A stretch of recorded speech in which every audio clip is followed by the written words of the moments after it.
We have worked big time on, I just feel all these objectives. We have talked about every single one of these at this point. You know, the fundamental identities, we started with the Pythagorean identities, we did the cofunction identities, the odd-even identities. We've just had a ton of identities. And so usually along this spot in the chapter, somebody says, well, what do we have to memorize? And you know I'm not a big memorizer anyway.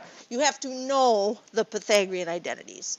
You have to know the cofunction identities, and you have to know the odd-even identities.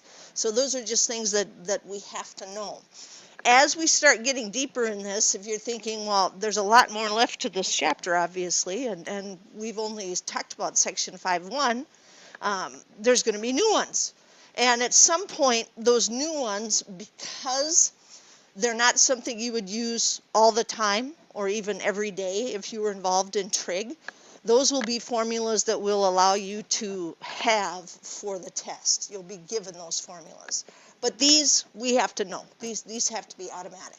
So our basic trig identities is really what we're referring to. And then we have to be able to simplify the trigonometric expressions using the above identities, and that was really Friday's video.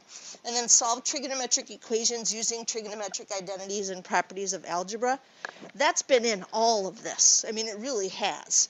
And because I have to use the calculator today, which I'd like you, if you have your graphing calculator with you, to go ahead and get that out now. I just stole the pages that we needed out of this file in the hopes that since the file isn't so big, I'll be able to do this without my computer crashing. That's my hope. So what I did was I jumped to where we are in the notes, which would be way towards the back of 5.3, where we're finally supposed to use the calculator to do some of this. And the reason for that is pretty obvious. We're limited in what we know perfectly, which is our 30, 60, 90 triangles, our 45, 45, 90 triangles. Those are the most often ones used anyway, but there are a lot of them out there that we don't know. You know, anything that's not matching those is going to be a problem. So this says we're going to solve a trig equation with a calculator, and we want to find all the solutions, and that's a big deal too. This is where we have to start writing little number set notation to tell people, hey, here's how we get these answers, because they said find all. It's not saying just between 0 and 2 pi. It's including all of those coterminal angles, because we can keep going around that unit circle forever. So find all the solutions to the equation using a calculator when needed. And the first one says cosine of x equals 0.7. And you think, well, how would I know if those instructions weren't there that I had to use a calculator for this? Well, 0.7 is 7/10. Those two numbers don't show up on any of our lovely 30, 60, 90, 45, 45, 90 side lengths. So that tells us don't have much option here. We're going to have to use the graphing calculator. So what we do is the same thing you would do if you're taking the ACTs, juniors. That'll be really quick here. And you'll be taking that test, or the MCAs, and we'd say, all right, I know that no matter what, if I know how to put one side of this equation in as y sub 1 and the other side in as y sub 2, and I can fiddle with the window a little bit, I can figure out where they're going to hit each other, and that would be a good place to start. So that's what we're going to do. But I also know that I didn't see anything there that said that this wasn't in radians. There was nothing indicating that we were using degrees, so we have to go into the mode and make sure that we're in radians. If it's not, switch it back. And we need our y sub 1 to be the cosine of x. Where is it? There it is. And the other side was our little 0.7. Now I can't hit zoom 6 with this. This is trig. So I think, you know what? Why don't I just go from like negative 2 pi to 2 pi for my x's and see what's in there first. So negative 2 seconds, caret symbol, brings up that negative 2 pi.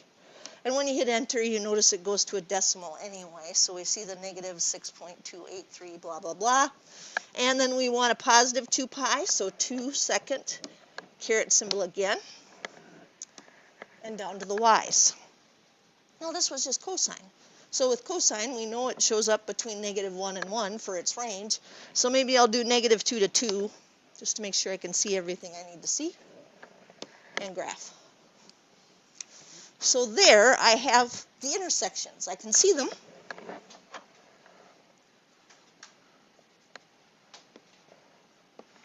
And obviously, that's not all of them. But what I want to do is I want to try to see, is there a relationship between a couple of these, or maybe all of them, so that I can shorten this up with a formula instead of having to say plus 2 pi n. Doesn't look good though. I mean, in the screen we had it set from -2 pi to 2 pi. Pretty obviously this doesn't look like the space between these two is even 1 pi. But we'll take a peek and we'll see. So we need to call up Blinky. Blinky's been taking a nap. Second trace, number 5. And I think I'll have Blinky find this first negative intersection first.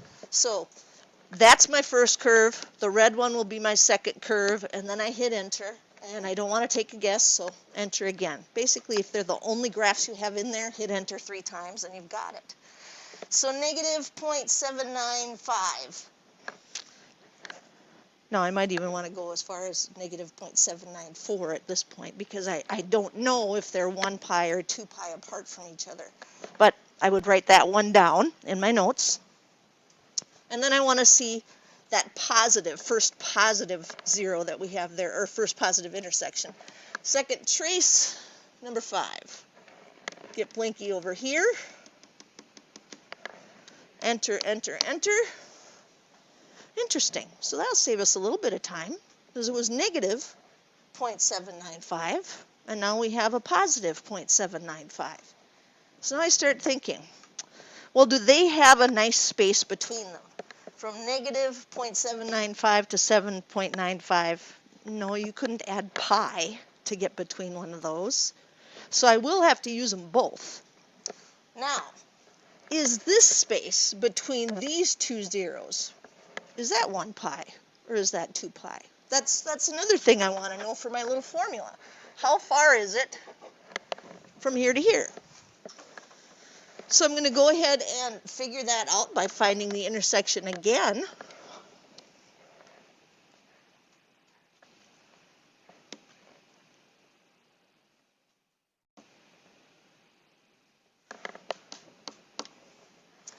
So that one has 5.488 with a little rounding. So now the question is that a 1 pi spacing from that -0.795, or is that a 2 pi spacing? So to know that, I have to use distance, which means what I really want to do is take the 0.795 and add that to the number I just got to see, is that 1 pi, is that 2 pi, what is that? So 5.488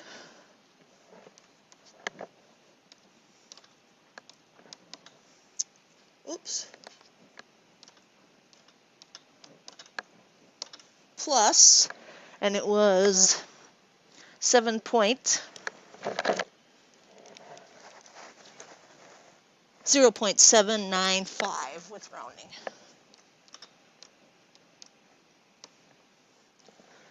That's 2 pi.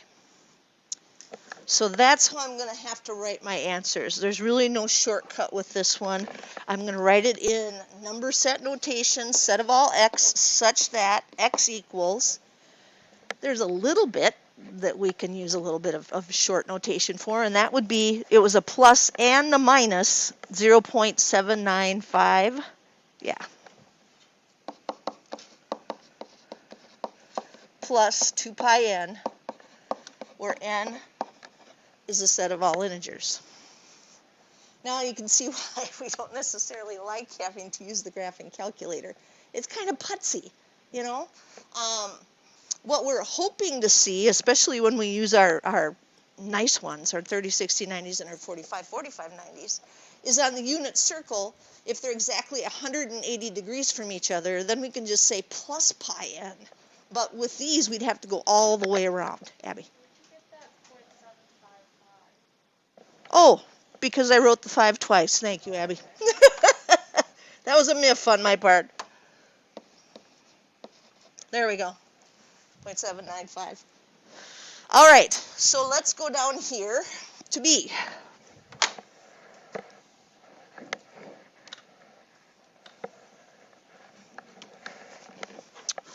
And with this one, we see it's cosine squared of x. And we could do y sub 1, y sub 2 on this one right away, but it just seems kind of silly because we know we've got cosine of x already in there. So why not take the square root of both sides and just put it in as plus or minus the square root of 0.4. So our y sub 1 will stay the same because we have cosine of x in there. But we'll change that y sub 2 and y sub 3 so that we get a plus square root of 0.4 and a minus square root of 0.4.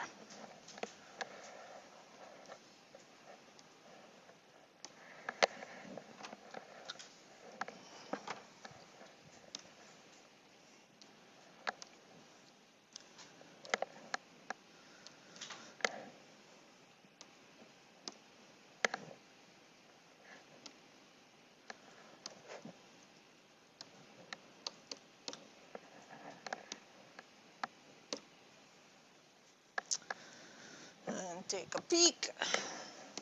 Hopefully our window is still okay. Yeah, and we see that positive and negative, things are a little bit different this time. So now, we had the window still set at that negative 2 pi to 2 pi, and it's looking a little bit better this time. To figure out that that might just be 1 pi from each one of those positions. Because our whole window was 2 pi, negative 2 pi to 2 pi. But we'll see. We'll take a look at that one. And same thing up here. We'll have to check those and take a look. Alrighty, so let's see if we can figure out that first positive and first negative intersection.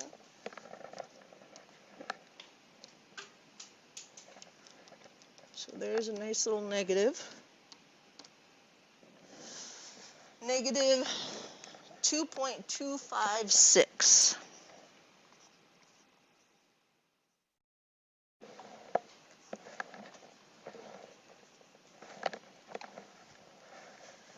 Second trace, number 5.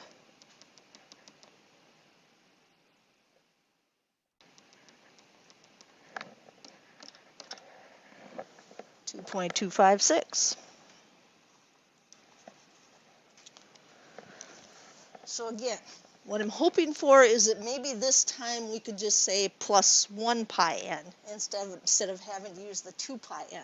So let's find this one. This would be a good one to figure out. It's right there anyway.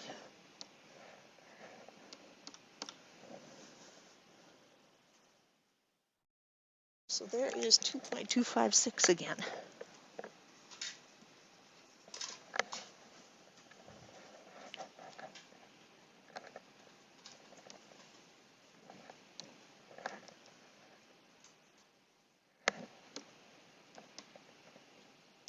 Oh, it bounced back. That's why. It went down to the red line.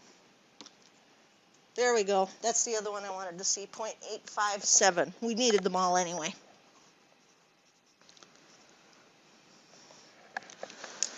All right. So at this point, I'd start thinking, what if I take that 0.857 and I add 1 pi to it? Where would that land? So 0.857 plus a pi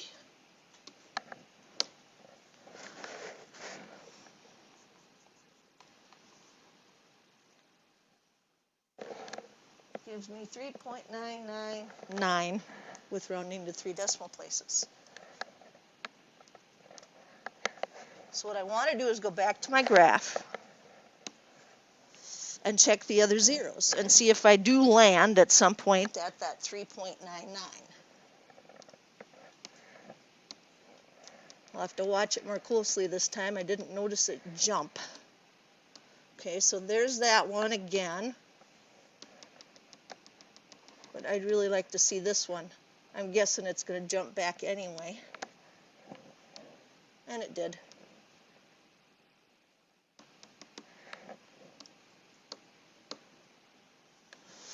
So 4.028.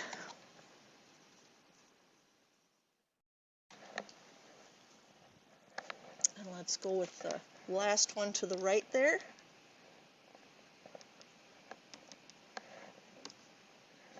And it jumped, so I had to use my arrow to get it back up there.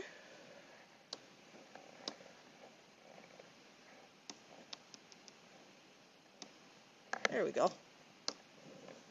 5.397. So what we want to check is, if we take either one of these and we add pi, are we going to end up at the others that we just found? So we had started with the negative. Let me go back one more time, because it may have jumped on this one, and I didn't notice. Yeah, this has to be a negative 0.8 blah blah blah.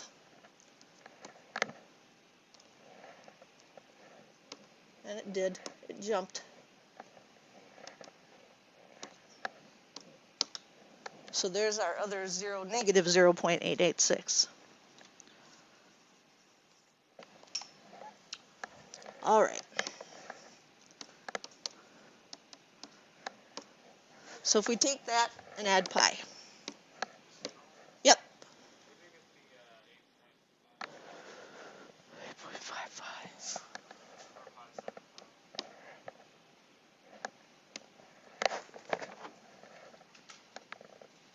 Those two right there. One was a negative and one was a positive. Like I said, the first time I did it, for whatever reason, the calculator jumped down to the red. Was yours doing that too? Did yours jump down? Okay, that's not a good sign for our calculators because they should know. But I think what it was doing was it was trying to use y sub 3, y sub 2 first, and then go with y sub 3. So got to bounce around. So let's check and see if we take, there it is. So negative 0.886 plus pi gives us 2.256, which is what we had in the other one. So the spacing for this one is just 1 pi away from each other.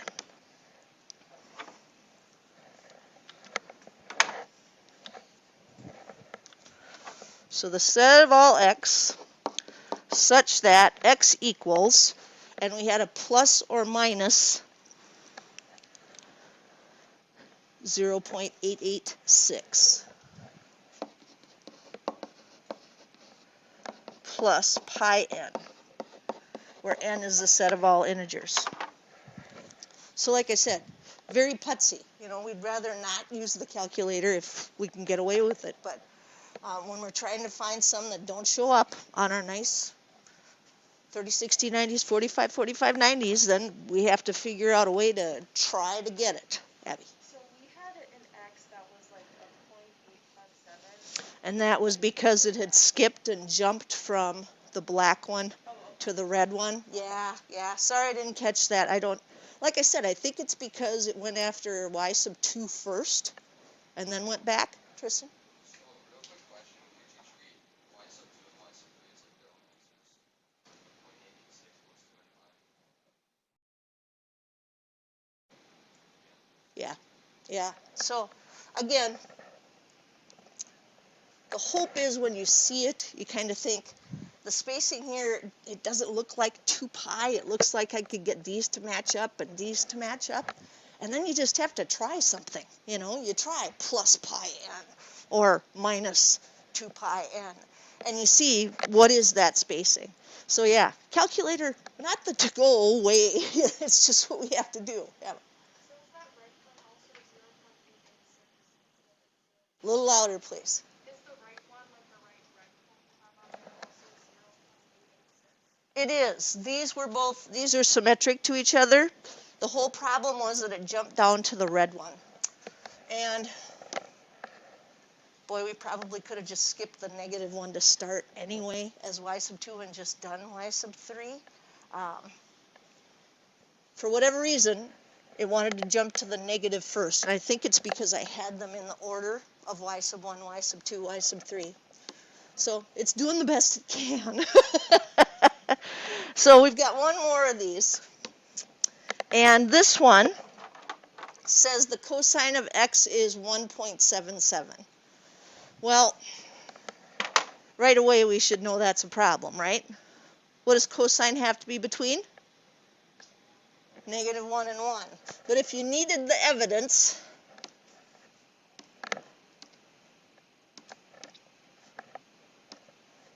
you could give it a try.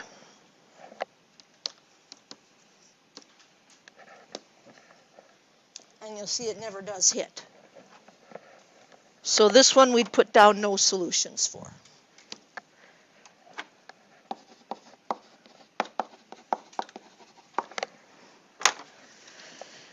How many of those are we going to see? Not many. Not many at all. We want you to know the nice ones, the good ones, and the amount of time that you have to spend on the calculator piece for this is just absolutely ridiculous. So you won't see a ton of those. This kind of thing we need to be able to do, and this is from the objectives where they talked about using algebra, solve trigonometric equations using trigonometric identities and properties of algebra. And it says make the suggested trigonometric substitution and then use those Pythagorean identities to write the resulting function as a multiple of basic trigonometric functions. So to start with, I'd ask myself, do I remember all those Pythagorean identities from last week?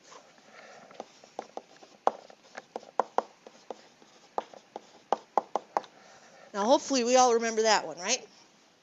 Now do you remember how we derived the other two? What did we do? On.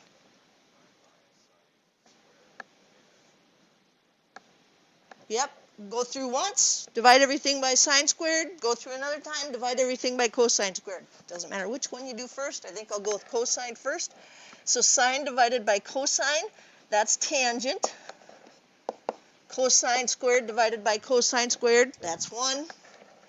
1 over cosine squared, secant squared theta. Go back with sine. Sine squared divided by sine squared is 1. Cosine squared divided by sine squared is cotangent squared. And then 1 over sine squared is cosecant squared. So they give us a hint here that we're going to need those. We probably want to write them down right away. Now, the other thing I noticed when I looked at these was that these are the principal root. It's been a while since we talked about principal root. Take a look at A and B. They did not put a plus and minus in front of this. That means they only want the principal root. And the principal root is always positive. So in the back of my mind, I'm thinking, I might have to put some absolute value bars on this one when I get done to make sure that I'm only giving them the positive root. That'll be kind of the last thing that we check for. But never hurts to write it down so that you remember, hey, I have to do this. Now, here's our x, 3 secant of theta. Well, it says we're supposed to substitute this in. Suggested it in, that we do that and then take a peek. So this would be 3 secant of theta squared minus 9. Well, you'd have to square the 3 and the secant. So square root of 9 secant squared theta minus 9. And they said I'm supposed to try to use the Pythagorean identities, huh? Well, that 9 can't be there if I'm going to do that, but I sure would like this if this said secant squared minus 1, because subtracting 1 from both sides, that's tangent squared. You suppose we can factor out that 9? That's exactly what we do. But not just a 9. Remember, it has to be square root of 9, because square roots times other square roots are square roots. So you factor the square root of 9 out of both of those terms, and that's a 3. But here comes the biggie. the recognition that secant squared theta minus 1 is actually tangent squared theta if we just subtract 1 from both sides. And the square root of tangent squared theta is going to be tangent of theta.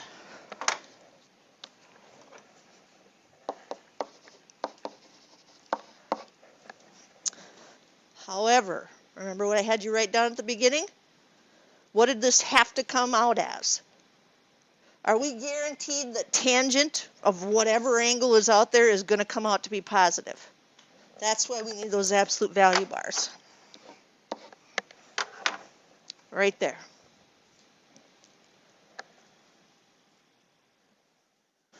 So you have to watch those little things. You know, what did the author want when they wrote the problem? And they only wanted the principal root, so only the positives. Why don't you go ahead and give B a try? Don't look up here until you're done.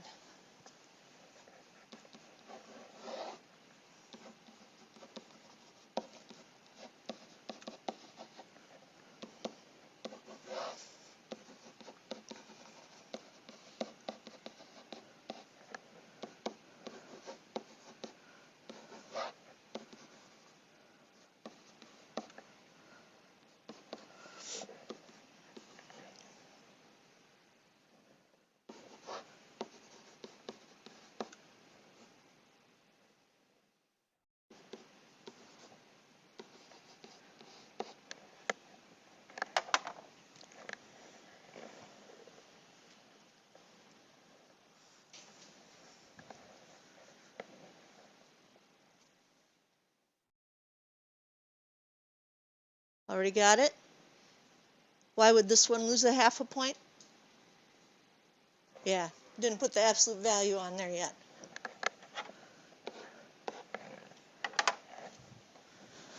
That was all we had left for 5-1. You know, just kind of a mix and match of algebra and trig, that last piece to the objective there that we had to do.